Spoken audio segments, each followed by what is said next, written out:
Great Barrier Reef is an incredibly important place, not just because it is the largest reef ecosystem on the planet.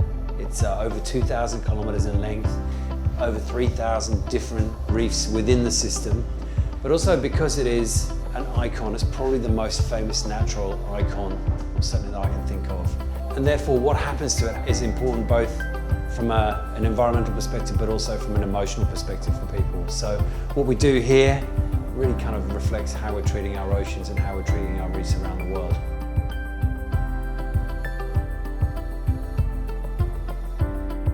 So whilst we're the first generation in history that's faced environmental issues on this scale, we're also the first generation in history that has had the power to connect behind a common purpose. The way that we see the Great Barrier Reef, because of its iconic nature, is it also gives us an opportunity to pilot different ways of scaling up conservation. So its very scale, its size, is probably the biggest challenge. So how do you get vessels, or how do you get information from an area the same size as Germany or Japan? I mean, that's a massive challenge in its own right. And to do that, you really got to rely on the role of citizens, small C citizens, people up and down in the community, up and down the reef. And then as you go beyond that, looking at what you're trying to analyse, looking at trying to see what you're pulling back from the reef, well, how do you then mobilise people around the world to help you with that work? So the place where we come in is to understand the complexity and provide solution where simplicity can surface, and the end users who are the citizens can contribute and understand what is happening. So there are multiple parts to this project. One is the data collection, which happens on the reef, where there are a lot of surveys which run. People come and take pictures of the reef and then they upload it, right? That is the data collection part. Once the data is collected, the images go through a process where they are labeled, where the reefs are labeled.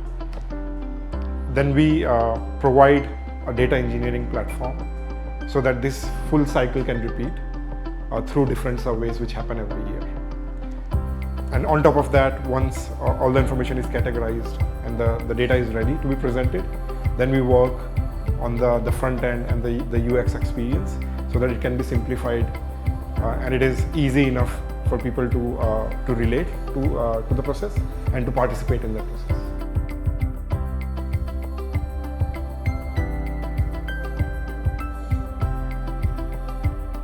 Sahaj is underpinned by the principles of trust, respect, curiosity and craftsmanship. So we are involved much more than software. We're deeply involved in the change itself.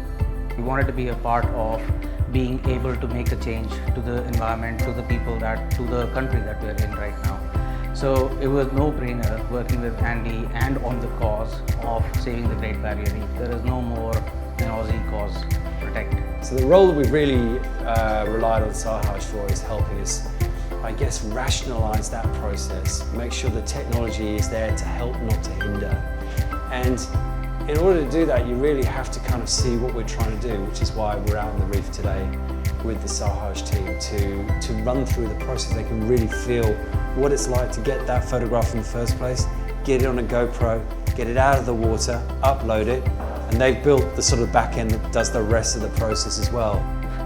The respect that we have, not just for the environment, but for the people that are trying to change it, and that they have for us to be able to accept what we are bringing in as beginners to the reef, but as experts in software, and bringing that in and building a community of mutual respect is fantastic.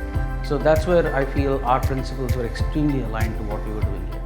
I have history with some of the people from Sahaj. For me, it's always about the kind of people you want to work with, and you want to know they feel the passion, even though they're very disconnected from what we do, that when they feel the passion for the general idea that we need to protect and conserve the place in which we live. And that was really important to build those relationships, so you know you've got people you can trust, you've got people who will deliver on time, even before time, and will come up with an answer that is not like the easiest for them, but the best for the project.